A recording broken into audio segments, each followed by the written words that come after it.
ញថ្លៃបងចំបែងពេលក្រៃក្រែងស្រីថ្លៃបែកចិត្ត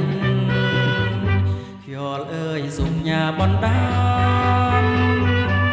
ដាំទៅកែវមិត្តថាខ្ញុំនៅចាំមួយជីវិតមិនប្រែចិត្តរេដូចចង់ស្រលបងស៊ូទ្រាំរងចាំទាំងទុកអំពូលចាំចម្លើយតាមខ្យល់តើអូនឆ្លើយមិនដាច់ដែរ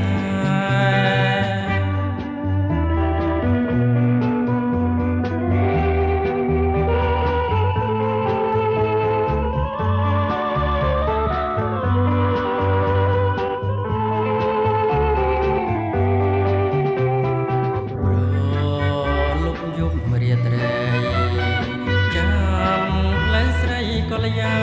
នសូនសានភ្លេងជោគប្រានរងាញ័រហារតីយំយន់កាន់តែជ្រៅនៅតែមិនឃើញថ្លៃបងចំបែងពេលក្រៃក្រែងស្រីថ្លៃបែកចិត្តខ្យល់អើយសូមផ្ញើបណ្ដាតាមទៅកែវមិត្ត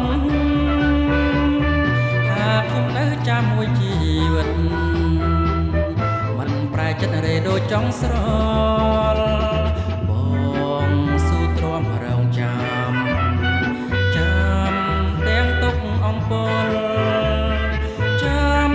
ចម្លើយតាមខ្យល់តើ